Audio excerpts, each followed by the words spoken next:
On this episode of Far Out, NASA's Wild Side at Kennedy Space Center. First thing you do, if you ever pick up a tortoise, is you always point it away. They'll pee on you. They'll pee. That's what you're trying to say. I was looking for the proper verbiage. Where there's a fascinating coexistence between nature and technology. 3, 2, 1, and liftoff of Artemis 1. Meet some of the prehistoric, burrowing, and feathered friends who call this space center home, and the people who work to protect them. You think you know NASA? Well, think again. I'm Megan Cruz. Come with me to experience the extraordinary, the unexpected. This is Far Out. Welcome to NASA's Kennedy Space Center in Florida, where thousands of people come together to unravel the mysteries of our universe. But while they work on science experiments, build spacecraft, and launch rockets, other creatures are out and about too. Of Kennedy's 144,000 acres, 95% is protected habitat, as the Canaveral National Seashore and Merritt Island National Wildlife Refuge. Over 330 kinds of birds, 117 types of fish, 25 different mammals, and 65 kinds of amphibians and reptiles. Balancing wildlife preservation and space exploration can be tricky, but NASA is committed to doing both. Just ask Russ Lowers, an ecologist at Kennedy. Of course, it's a big truck, Russ. After hoisting my tiny body into his humongous truck, he tells me about a threatened species native to the southeastern U.S. that's plentiful here at KSC. And perhaps ironically most opposite a rocket, the gopher tortoise. Today, we're checking up on the hard-shelled herbivore. All right, so where are we going? We're going to an area called Tel 4. It's in the southernmost region of the Kennedy Space Center. Okay, and why are we going there? We're going there to check out a gopher tortoise that has created a gap or a space underneath a fence that is a security breach. Why is it called a security breach? It sounds so scary. Well, just they don't want anything else going into that fenced-in area. They want basically everything to stay outside that fence perimeter. That way they know that, their building is safe and they don't have any issues with any types of animals or people. If there is a tortoise within that burrow, we'll set a bucket trap or a fall trap. And then we will go ahead and check that trap every day. And once a tortoise falls in that trap, we'll go ahead and move it to a new location. But before we could even check on the troublesome tortoise burrow, I had a feeling this was Justice. What's up? Hey, sorry. I'm not sure we can get through there. It looks like they're making everybody turn around. Yeah. our team ran into what we like to call a rocket ranch traffic jam. A lot of times they'll have to take rocket parts from the manufacturing facilities to the pad, so we have to go around the rockets. Yeah. Or stand by and let the rockets go by. Yeah, I've been stuck for a good 30 minutes. Just pulled over on the side of the road because the rocket part was just moving real slow. Well, they don't move them fast when they're on the ground. That's for sure. So instead, we're now on our way to another popular tortoise spot, Kennedy's historic Launch Complex 39B. Many important missions took flight from here, like Apollo 10 in 1969, the final test launch before landing Neil Armstrong and Buzz Aldrin on the moon with Apollo 11. Also, STS-1 in 1981, the first launch of the Space Shuttle program. Most recently, Artemis 1 soared off the launch pad in 2022, the final test to see if a new rocket and spacecraft could return humans to the moon's orbit with Artemis 2. So this is the camera pad, and this is where all the tortoise burrows are. As you can see, there are a bunch of tortoises. Wow. Russ periodically checks on these burrows using a burrow camera. This is basically a camera that we stick within the burrow itself, and it'll give us a video of what's down in the hole. These cameras allow Russ and other ecologists on center to keep an eye on the tortoises without disturbing them too much. They're interested in how many there are, if they're doing well, and how to keep them safe. And sometimes we don't find just tortoises. Sometimes we'll find gopher frogs, we'll find mice, we'll find snakes. God, darn. Well, I'm going to let you scope this one. And that's one of the important things. And when other animals need some sort of habitat or security, they can go in these tortoise burrows and it provides them a house. Hey, tortoises don't just use one burrow either. They'll use up to like 8 or 10 burrows. So basically tortoises are like Mikasa Sukasa. That's so sweet. See? So, if you think about it, tortoises are kind of like the human engineers they work alongside. While those engineers design and build technology to explore our universe, these engineers design and build homes that lots of other animals here depend on. Just slide it down in there. Now, if you look right here, you'll see what you can see on the camera. Okay, wait, I have to ask. So if I like poke a snake, will it come? They come straight out. They come straight out. They run because they think it's another predator. Sure. They usually bite you in your leg right there. I'm gonna get real close to him because I want. Just kidding. That's some messed up stuff there, Russ. They stay there. Okay. What you do is just slide it in. You always follow the dark spot. There's a tortoise right there. Oh my gosh. Yep. Yeah. So is this scaring them at all, or? Nah, sometimes they run up to the camera because they like the light. There's his head. You see the light going off, gleaming off his eye. Yeah, There's his carapace. That's the top of the shell. Oh my gosh, that is so cool. Tortoises are ectotherms, meaning they rely on external sources to heat up their bodies. So after they warm up in the sun, they retreat back into their cool, safe burrows.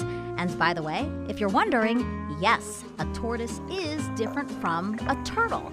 A turtle spends most of its time in the water, while a tortoise lives only on land. This summer, we saw these cute loggerhead turtles hatch on one of Kennedy's beaches. You could do it, little buddy. Kennedy is an important nesting ground for several species of turtles. So what's a full-grown tortoise? Like how big, how much does it weigh? They probably weigh 8 pounds, 10 pounds. Oh, I would have thought more. Not that big. Okay. I mean, there's some that get ginormos, but 8 to 10 pounds is probably a typical. That's a guesstimated weight. Is that an official description, ginormo? No, it's not. It's a made-up word. With that, we say farewell to the pad and head towards what was to be our first stop to inspect that potential security breach on the southern end of the Space Center. We finally make it to Tel 4, where there's a team moving some construction materials near the burrow we want to check out. We make our way around all the work to confirm that, yes, there's been a security breach. We whip out our burrow camera to see if anyone's home. That's a shell. Wow. See, so he's basically resting in the water right now. So you know what that means. It's time to dig a bucket trap. Ugh. That sound effect was not for the camera. It was just hard. A trap sounds harmful, but Russ assures me it's not, and that it's perfectly safe to move the tortoise to fix the security breach. For the record, I asked him to let me do things. It's not that he's not a gentleman. Now remember, you have to dig a hole deep enough for a 5-gallon bucket to fit in. So No, even just right in front. just right in front? Right in front. I mean, Well. right in front. It turns out digging a hole for a 5-gallon bucket is tougher than it sounds, especially with a fence in the way. Eventually, I turned it back over to the pro. Believe it or not, this is probably one of the hardest holes we've ever had to dig because this fence is in the way. Because of the fence? Yeah. Yeah, see? So the key is to have it so when the tortoise comes out, there's no way around the bucket. So we do 3 things when we set a bucket trap. Number 1, they have holes. Those holes are made for drainage. Oh, I So if see. it rains, Goes it doesn't through it. hold water in the bucket, and the tortoise doesn't fall into a water upside down. Number 2, we put a stick in the bucket. Okay. That way if any mice, any snakes, any lizards get in the bucket, they can get out. And number 3, we have a shade. This provides shade over the hole, so when the tortoise falls in, that shade keeps the heat off the tortoise's shell. Remember, they're ectotherms. Now see how that's straight and level with this place where he comes out of the hole? Yeah. That's how you want it. So what we're gonna do is we're gonna backfill it. Okay. So the dirt's all the way around the bucket. Okay. And right when he comes out of that hole, he won't realize that there's nothing underneath him. I see. That's what that felt's for. Okay. Gotcha. So now what we do is take the dirt, put it back in. Okay, now, got that all in. Put our stick in, throw our stick in the Put this bucket. one? Yep, throw it in there. Okay. That way we got our stick for anything to escape. And then we put this down. This is where you kind of Tricking it. you trick the animal. So how often will you check this? Every day. So mostly 2 times a day. If it's really hot, I'll even go to 3 times a day. And then when you catch the tortoise, then what happens? I pull them out, I measure them, I mark them, and then I let them go. Oh, well, this is very nice of you. So we saw 2 tortoises today, both just hanging out in their burrows. Our team left pretty bummed we didn't see one out and about. But then we see something on the road ahead. It's small, round, and moving fast. Well, how lucky were we? Found one. Crossing the road. First of all, I should say, nobody should be picking up a tortoise like this. No, nobody can unless they have proper permits. Okay. I have those. Okay. First thing you do, if you ever pick up a tortoise, is you always point it away because they have a. They'll pee on you. They'll pee on That's you. what you're trying to say. I was looking for the proper verbiage. Sorry. Let's just say it how it is. They're gonna pee on you. This one hasn't peed on us. How nice. Not yet. You spoke. Be careful what you say. So is she heavy? Feel Oh. Oh my gosh. By the way, I'm allowed to hold the tortoise because Russ is here. A lot heavier than I thought. This is a female, and the way you can tell it's a female if you look at its, what's this called? Plasteron. Plastron. Okay. So we look at its plastron, and if Okay. you look at its plastron, see how flat it is? Yeah. It's like flat like a table, it's a female. Okay. And this is an adult female. Okay. Now And how they- do you know it's an adult? Because it's of the size? The size. Okay. Now they do get bigger than this, but this is a normal adult-sized female. Well, I'm glad she came out. Yeah, what we So can do is we can can just see set her down. Okay. We got her out of harm's way, that's number one. Okay. She was in the road. Mm-hmm. We'll set her right down here in the grass and she can go find a burrow. Do you think NASA has done a really good job of respecting the wildlife here? Yes, they have. They've done a great job. Everybody watches out for the animals that are on KSC. So we say farewell to our new friend as she heads home. Or to one of her homes, anyway. There are few things as exciting as watching a rocket soar into the sky. But they're not the only thing taking flight at Kennedy. Birds like eagles, spoonbills, ibises, and scrub jays. And one scrub jay in particular is eluding our friend Dave. There's the unbanded bird I have to catch. Where? Right up in this tree right This here. one right here? Yeah. That one we haven't gotten yet. Dave Brenninger is another ecologist here at Kennedy. He's been studying and protecting scrub jays for more than 45 years. So by now, his feathered friends know the deal. We'll try to catch that jay, put bands on it, ask them to line up and show us their legs throughout their life, and for that they'll get peanuts, get paid. We can measure the success of that bird over time. Yeah, I'll help make sense of what he just said. But first, let's learn about the Florida scrub jay. They're medium-sized blue and gray cooperative breeders, meaning they stay together in families to raise their young. And Kennedy Space Center has one of the biggest communities in the state, at 250 families. I'll explain why later, too. So they're like community, but they're very territorial at the same time. Yeah, we heard a hiccup call, so that was probably the breeder female was so she's sort of telling her mate and family, go get them, What about that noise? chase them out. That was a woodpecker. Oh! Whoops! I guess I don't have an ear for them yet. But as I work on keeping an eye on them, Dave tells me how they're considered a threatened species under the U.S. Endangered Species Act. Their population is down to just about 10,000 birds, largely because of habitat loss. As their name suggests, they like to live in scrub, or areas of small trees and shrubs in sandy soil. It provides them with safe places to nest and usually enough food for them to chow down on. Most of the time they have a lot of insects and small vertebrate prey, but on cold days they go to these caches of 6,000 to 8,000 acorns is what they cache every fall. And 6,000 to 8,000 acorns per scrub jay? yeah, That's a lot. I know. But today we have a special treat for our jays, a big bag of peanuts. They're lucky. I'm allergic to peanuts, so I won't be stealing their snack today. No, here they come. Oh, here they come! And so, They're so pretty! This is what Dave meant when he said, they'll get peanuts, get paid. in return, we get a few seconds to look at the bands on their legs. So we read the bands from top to bottom and then left to right. Okay, I see one in the tree.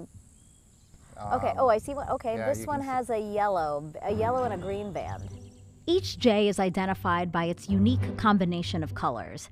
Dave can then track these birds over time, observing which family it belongs to, how they behave, how long they're living, and if they're reproducing. This data helps him understand how well the families are doing in their specific areas of the center. Is their part of the scrub healthy? Do they have enough food? If not, Dave and his team can try to do something about it. Would you say that the space program has helped to keep the scrub jay population here thriving? Yes, because this land has all been protected and hasn't been developed. Launches don't have a lot of impact. It's in a pretty small area, but I think the biggest challenge is that they need regular fire. He's talking about controlled burns. Fish and Wildlife do these regularly at Kennedy to manage both the land and the wildlife that depend on it. They help reduce the risk of larger, uncontrolled wildfires by clearing away some of the dead plants and brush. This in turn also helps the scrub jays. It opens up their habitats so they can spot the hawks trying to eat them. Plus, the fresh growth after burns attracts new insects and small animals, aka food for the jays. But firefighters can't just light fires whenever they want. It can't be too windy or too dry, and they have to consider some of the infrastructure we have on center that are sensitive to smoke. With all those challenges, NASA has to work with Fish and Wildlife to think outside of the box. So there's a machine called a brontosaurus. So if you can imagine a dinosaur that's got a chopping head on it, and it can cut the scrub off at just the right height so that you don't have to burn quite as often. Innovation to fly in space and to protect those that fly in our backyard. Dave says he'll continue to do his part one bird at a time, as I remind him and all of you of the one he has yet to catch. So that's the sneaky, sneaky bird he has to get. The only one that isn't banded, right? Very in the area. tame. But he's hanging out with us. Yeah. Because he knows you have peanuts. For our last look at how NASA balances nature and technology at Kennedy Space Center. I'm trying to keep up with you guys, but I have shorter legs. We're back with Russ. Oh my God, a bug just hit me on the face. Nobody said science was easy. I never said that. In search of another shelled creature, the prehistoric horseshoe crab. Tell us about horseshoe crabs. Did you know if you actually put UV light on these things, they'll actually glow in the dark? No, I did not know that. Just like a scorpion. Why is that? Oh, like a scorpion, because they're related to scorpions, right? Yeah, correct. So they're closely related to spiders and other types of animals like that. And they've been around forever. I mean, like forever. Like 200 million years before any dinosaurs showed up. And they're super important to the ecosystem around the Space Center. The Indian and Banana Rivers make up the Indian River Lagoon, which is North America's most biologically diverse estuary, meaning a lot of plants and animals, like horseshoe crabs, live in this mix of fresh water from the rivers and salt water from the Atlantic Ocean. The crabs lay their eggs on some of the lagoon shores from March to June. There's 4 species of horseshoe crabs. The one we have here is called Limulus polyphemus. I want to say that 3 times. Limulus polyphemus. Correct. Did I say it right? Yes, you did. I'm paying attention. So what they do is that they will come up during different moon phases and wind phases, and they will actually lay their eggs on the beach. They lay their eggs on the wave zone of the river system. And that like wave, where the wave crashes? Where the waves crash. And what that does, it creates a couple different things. Number one, it actually oxygenates the eggs. And number 2 is over time that actually wears down the eggshell on the eggs that they lay. So then the eggs can actually hatch. It makes it easier for them to hatch. Oh, that's interesting. But alas, no crabs laying eggs on this beach. Instead, we found a lot of empty shells, which could mean one of 2 things. Horseshoe crabs periodically molt or shed their shells as they grow. Or... Okay. You can see that they've already eaten all the legs out of it. Who's they? You? These are really good. You want to try one? No. I'm a fan of crab legs, but not this kind. However, they're a tasty treat for others. Now, some of the shorebirds that are actually migratory species will actually come through here, and that's one of the number 1 items for food that they actually have to survive upon when they're migrating. So it's a very important feeder role for other birds and prey items. Horseshoe crabs are called a keystone species, meaning their decline or absence could have significant ripple effects throughout an entire ecosystem, affecting many other animals like migratory birds. Crabs are also considered an indicator species. Since they're so sensitive to changes in their environment, they're some of the first to warn that something might be wrong. By monitoring different types of things in the lagoon, like seagrass, manatees, horseshoe crabs, different fish assemblages, it'll tell us a lot about the entire health of the lagoon. So you see, these crabs are important to keep an eye on. Thank you for watching over me, Russ. And ecologists do that by using these game cameras. What we do is we just set ours up on an automatic capture method. Okay. So every 20 minutes this takes a photo. Gotcha. So if it hasn't taken a photo for 20 minutes, I just took a picture of you. Yay. Russ needs to change out the camera's memory cards and batteries. To do that, we first have to cut the wire holding the camera case closed. Sounds easy, so I offer to help. You want to do I that? do. Am I gonna have Table one? right there? Yeah. Cut that. Not hard. Ha ha ha! Did I do it? Oh, yeah. I did! For the moral support from the peanut gallery. Like I said, no problem. Russ opens it up, swaps in new cards and batteries, then closes it. Now, it's time to show off my muscles again to attach a new wire around the camera. Because tomorrow, you're going to wonder why you wake up sore. Really? Yeah, all you have to do is crimp this. This is gonna bruise so bad. Okay, I can't. I'm giving up. I'm tapping out. Look at that small little dent. That was me.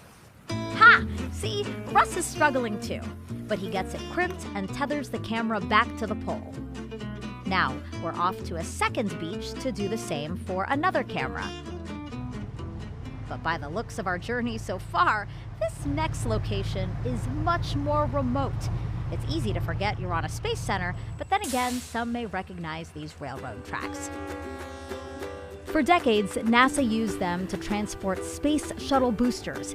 We now use them to transport SLS, or Space Launch System boosters. The SLS rocket is that new rocket I told you about that will return humans to the moon through NASA's Artemis missions. Where are you taking us? Apparently over a river and through the woods. I wonder if we'll rest at Grandma's house. Oh my God. It's called duck and tuck. Duck and tuck? Duck and tuck. I just have a feeling I'm gonna get smacked right in the face by that thing. Remember how I told you you're going to be sore? I'm stuck on something. Can we help you? No, I got it. All right. Just more letting you know what's happening. Yep, I fell down. I knew it! But I get back up and trek it the rest of the way to the shore. Once there, Russ tells us why these game cameras help NASA balance wildlife conservation and spaceport operations. If you do any type of industrialization on the Space Center or out in society, you're going to have an effect on something else. And they want to know what types of effects could happen if they do something. For example, say a strong storm rolls through Kennedy. The heavy rain erodes the foundations of some of those roads along the shoreline. Repairing those roads might require work along the beaches. But if Russ and his team knew that horseshoe crabs like to mate on those beaches, Not only NASA, but also Fish and Wildlife to have a say in what's going to happen. in recent years, the horseshoe crab population has plummeted, not only due to habitat loss, but also over-harvesting.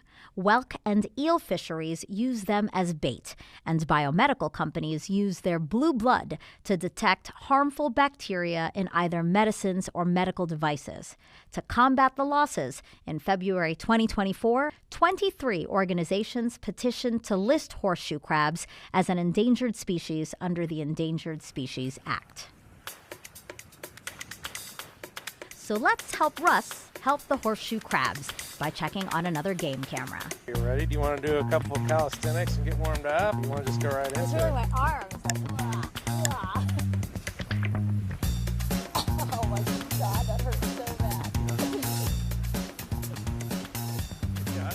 Wow, that hurt. Oh my God, it's like stabbing myself in the hip.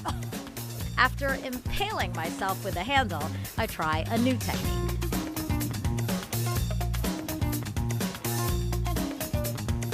Look at you. Put the hammer down. Slowly. It's the slowest hammer down. All right, done here. Yeah. I guess we'll just wait to see if we can actually see some horseshoe crabs next. Hopefully they're coming soon. But thanks for your help. Oh, of course. I'm glad I didn't snip off your finger. So now we wait for mating season to begin. Russ says he might be calling us in a few days.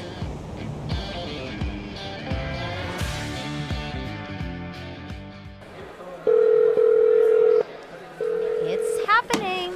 So he dropped everything and rushed over to Russ, as in zero time to put on more appropriate clothes for a day at the beach with dozens of horseshoe crabs who, yes, are busy. It's actually under the sand.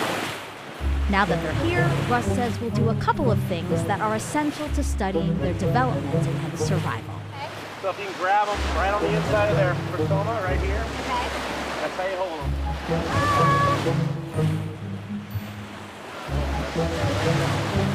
Oh my God! Touch it.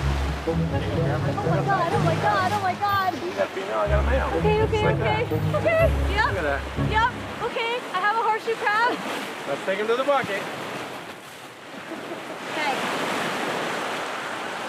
Please see you later now. Oh God, I'm sorry, I'm so sorry. I'm so sorry. Here you go. Okay, so what we're going to do now is we're going to measure them. Okay. And so what you do to measure them is you actually measure the width of their persona. In other words, the shell, okay? Okay. So you find the widest point, which is kind of right here in the back, All and right. you push this together. It's called a caliper. Okay. And when you push it together, you read the number right here. So this 15? one's 14.9. 14.9. So Okay. the male is 14.9. And Alina's writing all this down. So why don't you do the female? Okay. Does she have to do? Oh, there you go. There you go. Now just push them together. And now what do you got? So what is that? Right there. Push it together. 16 and a half? Yep, 16.5. That's the female. Okay. Good job, see? You're a scientist after all. You're trying to make me feel better because you're I doing great. squirmed. No, you're doing great. So next thing we're gonna do is weigh them. So all you do is pick one up, Okay. set them in the bucket, grab your scale, hook the scale on there, and you look at this pendulum right here. Yeah. And what's that at? 1 kilogram? 1.1. Oh, 1.1. Oh, I see. 1.1 kilogram. Okay. That was a male? Male. Male. For a female, females are a lot larger than the males. Okay. Number two is they have a different claw pattern. Right. So their my feet God. actually have little pinchers. Okay. So this has all pinchers all the way around. See all the pinchers? Mm-hmm. And those pinchers, they actually use for different things, tearing apart food, walking, the normal stuff, day to day. Now a male, about half the size of a female, Yeah, much smaller. actually has little hooks on the front. Oh, see? in the front. Yeah. So the very front two are hooks. They're not pinchers like No, the they're not female. pinchers. See, they're not like the female, Yep. but these little hooks is what they hook onto. Okay. And that's how they hook onto the female, and that's how they mate. Correct. Okay. It's a very simplistic animal. Their mouth is right in the center of their leg. These are their gills. So when they flutter these, it's like a fish respiring with its gills. Finally, we tag them. So what we do is we just put a hole in. Okay. Just take this, put it Okay. in that little hole, Okay. and you push. Okay. There, now push it in. Push hard. Okay. There you go, Got bam. it. Got it. So now let's tag. Yes. Okay, so now we have to tag the So it's female. very simple. Uh-huh. Russ promises me we're not hurting them. He makes sure we tag them on their shells away from any vital organs or appendages. We are tagging them. We have different volunteer people that actually monitor horseshoe crabs around the whole lagoon.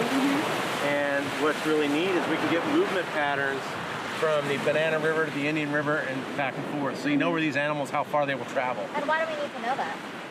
It'd be nice to know if these animals are going 100 miles, because 100 miles from here, maybe somebody's going to do something that would be harmful to the horseshoe crabs.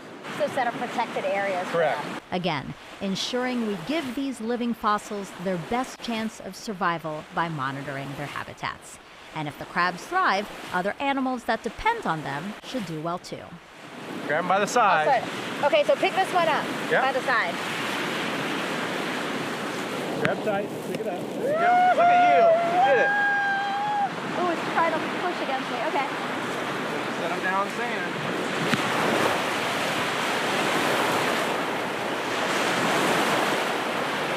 Are you going to put them back on her? This is very close. They'll figure it out. He'll figure it out. So they're, when does he unhook? After she lays the eggs and he fertilizes the eggs, then they'll split up and they go their own way.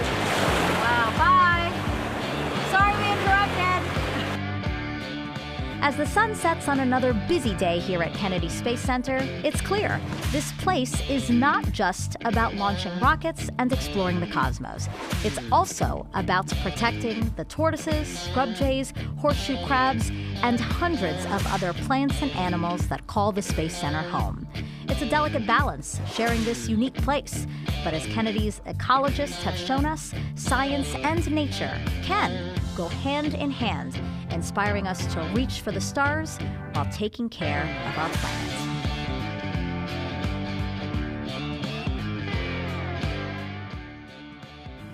How can you tell it's a male or female? I'll have to show you. Okay. I'll find one. Oh, we can't tell here because they're eating out of it. Okay. Correct. Yeah, you don't, there's no They don't have no appendages. parts to show. There's no parts to show.